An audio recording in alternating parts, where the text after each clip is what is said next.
I'm so excited today because I am here with Brent Adamson. And let me tell you first a little bit about Brent before I say more Oh, friendly things. But his official bio is that Brent is a world renowned researcher, author, presenter, trainer, and advisor to B2B company commercial executives. The former chief storyteller at CEB and then with Gartner Sales, Marketing, and Customer Service Practices. He's the co-author of the bestsellers The Challenger Sale and The Challenger Customer, which I'm sure many of you have read. He is the co-founder now of A to B Insight, a B2B sales and marketing research advisory and training company.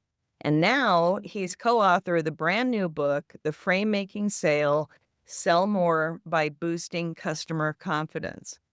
And Brent is also a good friend that I've gotten to know over the years since CEB, some of the later CEB days. And I'm just so happy for you, Brent. And I'm so excited after reading the book. And I wanted to welcome you here today. thank you, Lori.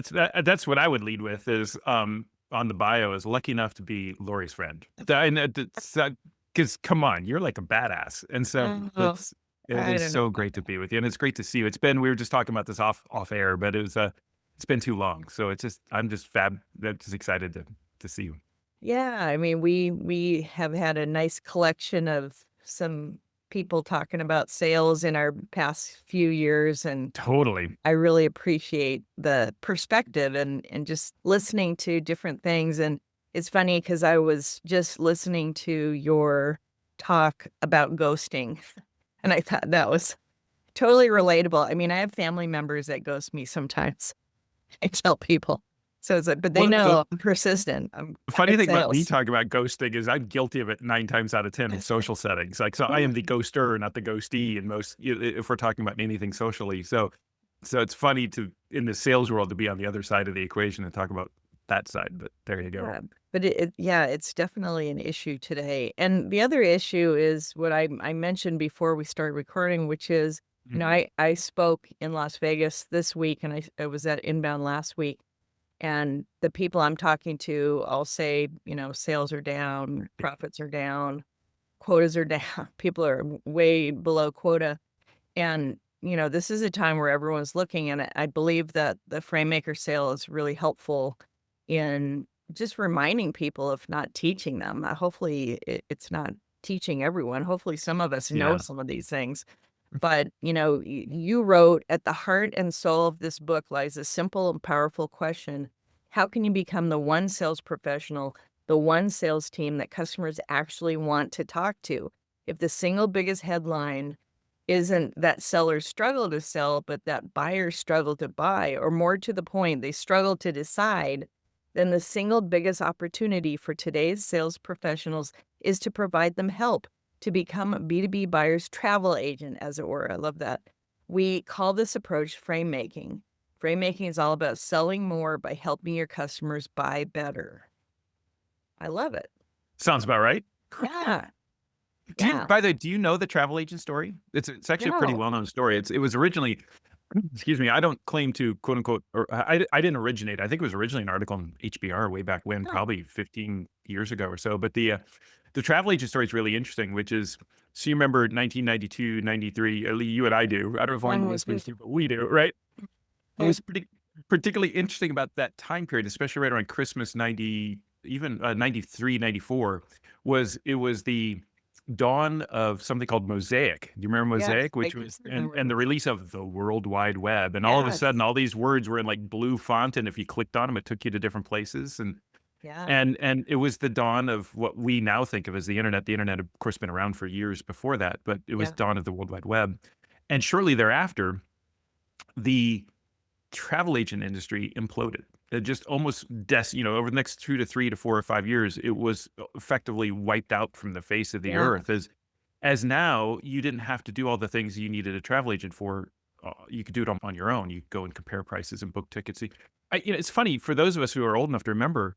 I mean, Larry, do you remember, like, if you wanted to book a ticket, you literally had to either call or go, Yeah. like, physically to a travel agency and wait in line and get a number and have them go in their little computer terminal Yeah. and so now you didn't have to do anything. It was like self-serve. It was easy.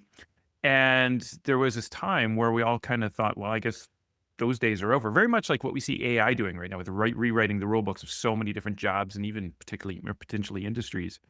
But the thing about the travel agents, the travel agency story that's so interesting is if you fast forward into the early 2000s, so roughly 10, 12 years later, the travel agency industry made this massive roaring comeback. They came back from the dead, and they're actually a pretty thriving and different, but nonetheless thriving industry today. And if you ask yourself, well, what happened? Why did that happen?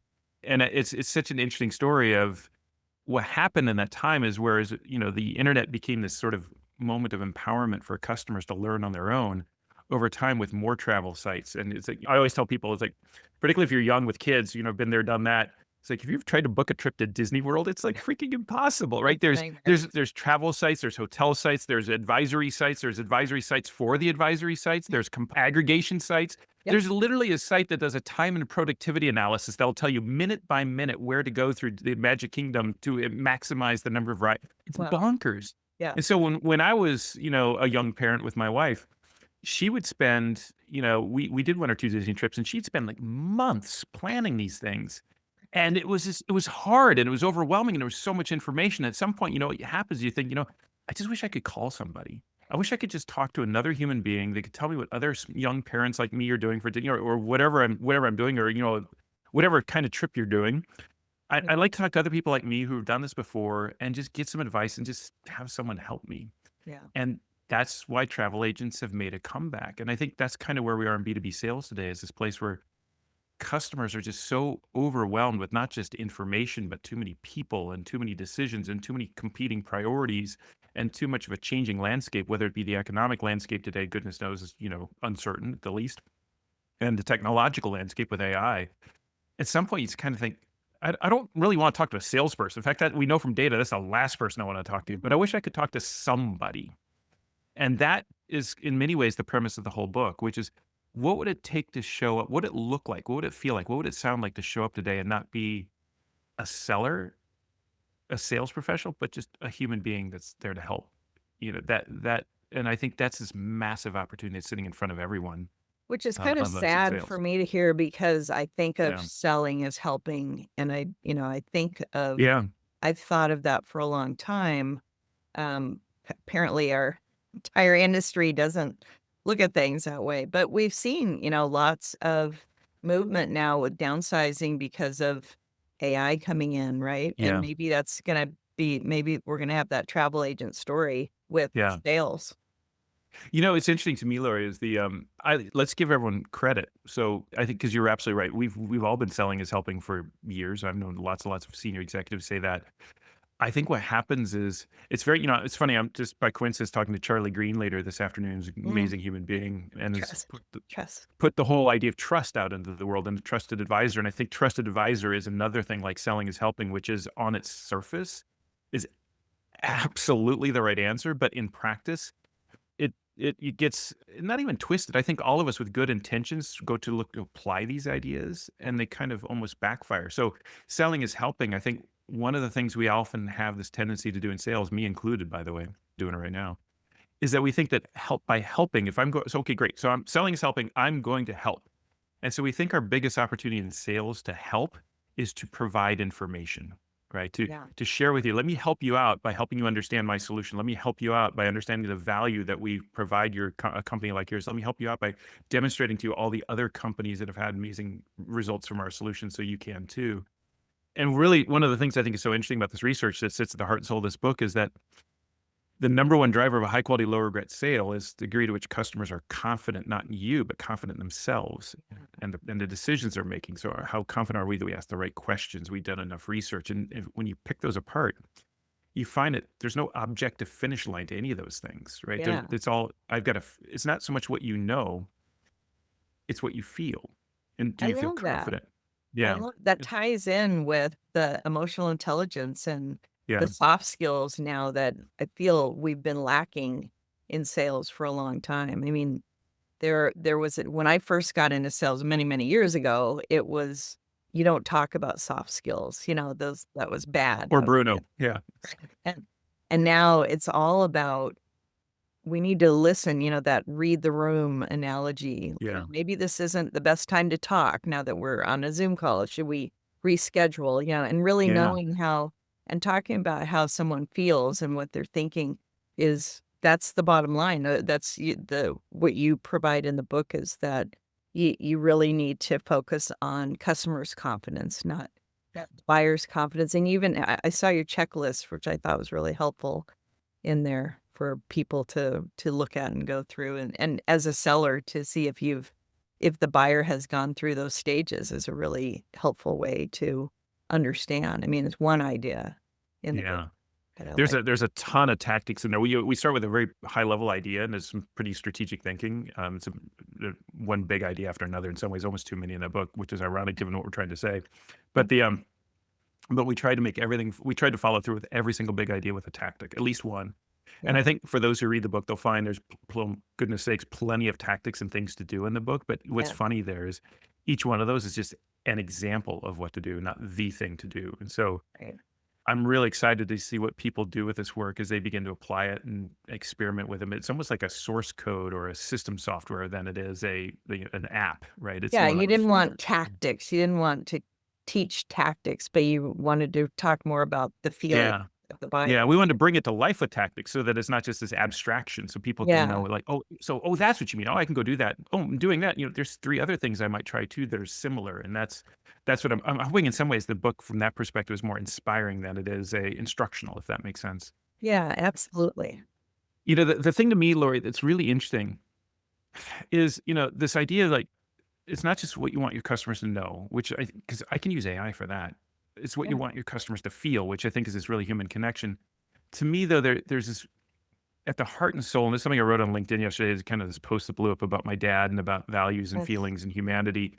Because the heart and soul of this book is it's not a sales story so much as a human story about how we interact with each other and yeah. this opportunity that we all have in human interaction, whether it's sales or dating, marriage, friendship, going to the coffee bar, in asking yourself, what if as a result of that interaction, I'm not so much focused on helping or changing the way those people feel about me?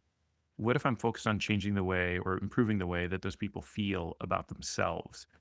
And because what'll happen is I think people hear this no feel sort of distinction. They'll say, absolutely right. We need to not just have them know about our product. We need them to feel love for our product, right? But there's this gravitational pull that towards supplier centricity in business, and the gravitational pull towards this self-centeredness in humanity. And I don't mean that like an egotistical but it's like that dating is like enough about me. Now you talk about me. It's how do I interact with someone such that as a result of that interaction, they feel better about themselves? And that isn't just like this because the world would be a better place. It's because we have a bar chart that shows that when you do that, you make a bleeping ton more money. So there's be really Right. cynical. Let's bring it back to like There's a we're financial sales. reason. Yeah. That's right. We are a quota-driven commercial operation. We've got to Yeah. sell more deals, and that's why this book exists in sales. Is not because it's the right thing to do, but because it's the secret shortcut into closing more deals. Yeah. Yeah. That's interesting. I spoke at a renewable energy conference in Las Vegas this week, Cool. and they had never brought in anyone to talk about sales in that. We did like a deep dive session before the conference started. Yeah. And I met some really amazing people with engineering backgrounds. Yeah. They said, once we get people in front of our product, they love it and it's Yeah. really helpful, but we have no idea how to reach the customers. And so, and I felt that way after I left there that, coming in from a different background than them and Yeah. talking about how to build revenue, I felt better. I felt like they were better because they had some ideas. And that is a really good feeling. I'm sure you do that when you speak as well. It's that you want to add some value and you want to leave them Yeah. better than when you came there before, right? I hope so. I mean, it's kind of a cool way to think about just how you go through life, right? But Yeah.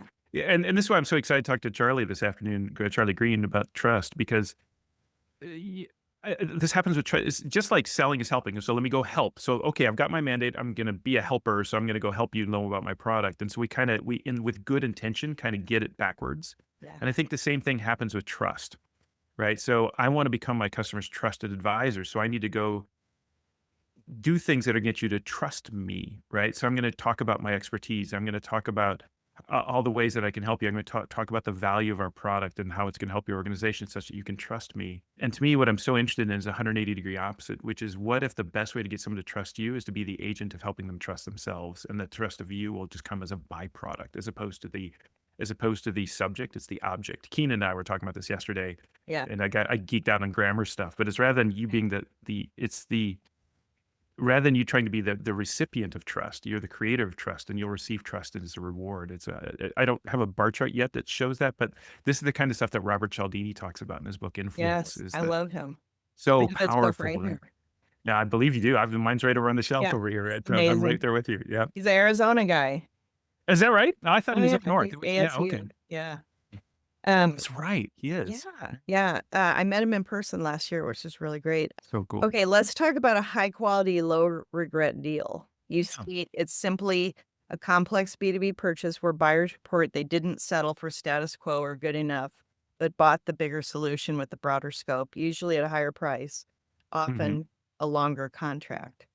Yeah. It's like a good new acronym, maybe HQL. So this is and to be all fair to where credit's due, is this is an idea that we first developed at CB Gartner, and Nick Tillman was on the team at the time, who's now over at SBI. Shout out And to a bunch Nick. of Yeah, absolutely. Shout out to Nick, and just an incredible group of researchers that we had on the team at Legacy CEB in the sales practice. And this was something we studied for years. And so for that, which is publicly available and now referenceable, so we cite it here. But I used to do keynotes on this all over the world. And we were trying to understand what are the things that need to happen on the sales side, on the buying side, in terms of buy group configuration, marketing strategies, all of it. What are the things that need to happen inside of a purchase decision such that customers were more likely to buy again, to your point, what we called a high quality, low regret deal. So a bigger deal with a broader scope, with a higher price point, higher margins, which oftentimes comes with higher regret. And so what we're looking for is that unicorn. Like, how do I increase the likelihood to buy the bigger deal, but feel better about it at the same time? And we, over the years, ran everything through that sort of research engine, right? So we took all the challenger attributes, teach, tailor, take control, and broke them into their constituent attributes and ran them through there. And we took marketing components, like content components. We looked at buying group size and configuration, whether there's budget, all of it. We ran, I don't know, all of it, as much as we could think of, we ran through this model. And it was so interesting. And a lot of the stuff would pop, right? And so the challenger stuff would, like, show these incredible increases, like, you get a 1.8 increase, almost a 2x increase on likelihood of a high quality, lower good deal by showing up with commercial insight, for example. Not a surprise, but it's one of those, oh, thank God it works. So it's like, phew, we weren't wrong. That's nice. But the thing that really blew us away was when we landed on this thing, and how we got there is kind of interesting. It's a longer story about Bob Mesta and jobs to be done and some really interesting stuff. But but we landed on this idea of confidence, and we started testing dimensions of customers' confidence, and it blew everything else out of the water completely statistically. By far, I know that's not a technical term, but instead of a 2x increase, it was a 10x increase, and nothing else even came close. And so that led us to this sort of important conclusion, which is the heart and soul of this book, which is we need to run everything through this lens of customer confidence. All of it, sales, marketing, success. What are we doing? How are we engaging with customers such that we help them feel more confident? But the twist is not so much in us, but in themselves. And that's why I literally quit my job. Your Vegas point is like, I'm all in right now. I just don't know if I'm all in on black or red, but I'm all in on this idea. It's like, I literally said, I think we're all walking right past this in sales and in marketing, which is this really interesting opportunity to focus just maybe a little bit less on customer supplier perception and focus a little bit more on customer self-perception. And what would that even look like? And that's really the frame making sales an answer to that question. Yeah. And you say, become the seller that customers want to talk to. Yeah, man. That data point. So it's the very last thing I did at Gartner before I left a couple of years ago. Is we were running this yearly survey of customers, B2B buyers, complex purchases, asking them, hey, and we simply ask them a hypothetical. I don't know how we stumbled on this question originally, but it was just like someone said, let's throw that in the survey and see what happens. But it was this question of, as a buyer, if you could imagine a world where you could buy this large, complex solution without ever speaking to a sales rep at all, would you prefer to do it that way?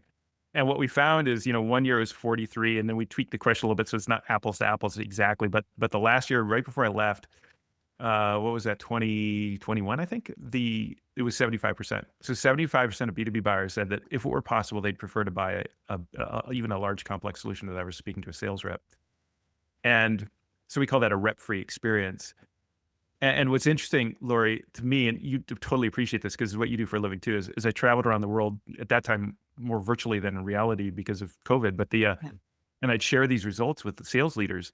They just their first reaction was just outright rejection. They didn't buy it because they didn't see it, right? So because Yeah. what they were saying is, you can't buy our solution without talking to our sellers. It has to be Right. configured. It has to be customized. It's simply not an option Yeah. for them to buy our solution without speaking to a sales rep. So the 75% would prefer rep-free experience is meaningless to me.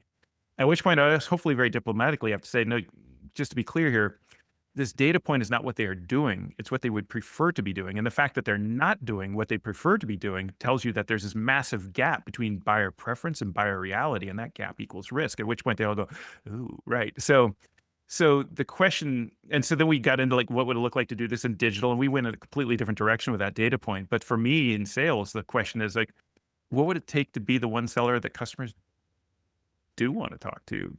Yeah. Because particularly now in the world of AI, which wasn't around then, certainly not the way it is now. The thing that's so interesting to me is that the data says that customers would prefer a rep-free experience. If I could go back and do it all again, I'd do it a little differently because the data doesn't say that they would necessarily prefer a human-free experience. Right. Yeah. And that's a really powerful, important point, I think, is what would it take to show up in sales as a little less sales and a little bit more human? And Yeah. I'm not trying to denigrate our profession. I mean, it's been an incredible Well, profession for both of us, but it's a really, I think, timely question right now. but on the other hand, there've been some horrible activities that sales has No, done. it's been When steak times knives. when times were good, money was flowing. I mean, Yeah. people were just hammering people with emails and messaging, and we did some as a profession. There were some really Mhm. bad things, and I feel like is being shaken out now, kind of like the real estate market when when that tanked back in Yeah. 2008. That And this happens in cycles, right? It's about to yeah, happen, I would imagine, with AI. So it happened, you and I were there for it. It yeah, happened in the mid 90s with the internet. So all of a sudden, and particularly late 90s, so right after the dot-com bust. So I guess it would be technically yeah, early 2000s, right? So all of a sudden when we woke up one morning and realized, oh, this internet thing is actually here to stay and it could be actually pretty valuable. All of a sudden, internet-based solutions became incredibly valuable. And so they were just selling themselves. And then right. mobile-based solutions and then cloud-based solutions. I mean, the SaaS industry completely destroyed the sales profession because they just assumed that all this like pounding people with BDRs and just Mm, hitting them over the head with demand gen was productive because they were crushing their number. They were crushing their number because they had a good product, despite the fact that their sales approach was horrible. And as soon yeah, as that demand began to taper, it's like the tide goes out and it lays the beach bare, and all of a sudden you realize it's made of rocks, not soft sand. And that's kind of where we are today. And then we're all kind of lamenting, well, we need to get better at this. And pretty soon AI is going to come along with this amazing solution that will sell itself as well. And then we'll say, look how great we are at sales again. Yeah. that's great. It's such an interesting perspective. I love talking about the emotional aspect of sales because, we talked about that years ago that people make an emotional decision when they purchase, although they try to justify it logically. Yeah. That's been true for a long time. It's just been so easy just to throw data at people and, try to corral them and get them to make it, Yeah. and then keep going. Did you get my message? It's circling back. I'm checking in. It's funny. I'm old enough to remember heads of sales telling us, man, we're killing it right now. We are just taking orders off the fax machine. It's just the fax machine won't stop. It's just order after order is pouring in on the fax machines. Wow. It's That's hard to funny. imagine that world existed. Well, your book released on what would have been your dad's 82nd birthday yesterday, Yeah. and It did. Yeah. passed in April of He did. He passed in April of, glioblastoma. yeah, spring. He sits back here, by the way. There he is. Back Yeah. there. There's my I dad. saw your post. I Yeah. wasn't gonna bring it up otherwise, but you posted about it, so I wanted to just share that you said, "My dad operated according to a set of values that means the world to me: hard work, empathy, caring, fairness, and watching out for others. He was driven by a deep desire to have a positive impact on others around him, to make their lives a little bit easier, a little bit better, a little bit happier." What does that all mean today? Because those are the values at the heart and soul of frame making sale. It's what moved me to start the project in the first place. Not to write another book on sales techniques, but to see the world of sales through the eyes of the values taught to me by my father. The values, I'm getting emotional here. The And then values of our common humanity backed by research, of course. And I just think that's really like full circle. It's Dad very, was an engineer after all. Yep, he was, yeah. and he held me accountable for that kind of quality of insight and research, And he was and a that's why he said CMO for he many, was. many Yeah, years. he was. He was a general manager, and he climbed up to president, and then he stepped aside sort of lateral, and then down into the bigger company into his marketing, and he ended his role as ended his career as a marketer and a consultant. But Yeah. I'd like to think those are Midwestern values. I think for Yeah. someone, if I remember, you're not a born and bred Midwesterner, so but I would imagine those are values that you'd agree with, right? Those are the Absolutely. values. Those are just values that hard work, empathy, creativity, that I had a lateral dad thinking. very much Yeah, like yours, yeah, and yeah, he passed away in 2011, and I think of him all the time. yeah, He was such a big role model to me, and he was always looking on the bright side of things, and yet he was very practical. yeah. But I think this book will really resonate with sellers and leaders. If we help just a percentage of the sellers with more of these characteristics, I think you're going to make the world a little bit better in the business world. You're going to improve it just a little bit. So Oh, thanks, that's Lori. I incredible. appreciate that. I hope so, and fingers crossed. I think the question is, in many ways, like, how do I, in this sort of sea of sameness, all the AI looks the same, sellers all kind of look the same. We're all pitching, running off the same playbook. How can I just show up and be helpful? What's interesting, that is a question of, like, at the same time, is how can I just show up and be a little bit different? And Yeah, this is a hopefully a step-by-step recipe for why that matters and how to do it. So, fantastic. thank you, Lori. I so appreciate your support as always. And Yeah, I am just for your listeners in the world to know, and this is God's honest truth. I am the world's biggest Lori Richardson. I think Brent, thank you so what you much. do and what you've done for the profession is frankly stunning, Oh my and so goodness. Thank valuable. you. Thank you. Thank And you. thank you. You endorsed my book, which was really awesome. And I want to encourage people to check out Brent's book, co-authored The Frame Making Sale, Sell More by Boosting Customer Confidence. Brent, continued success. Thank you so much. Thanks so much, Lori.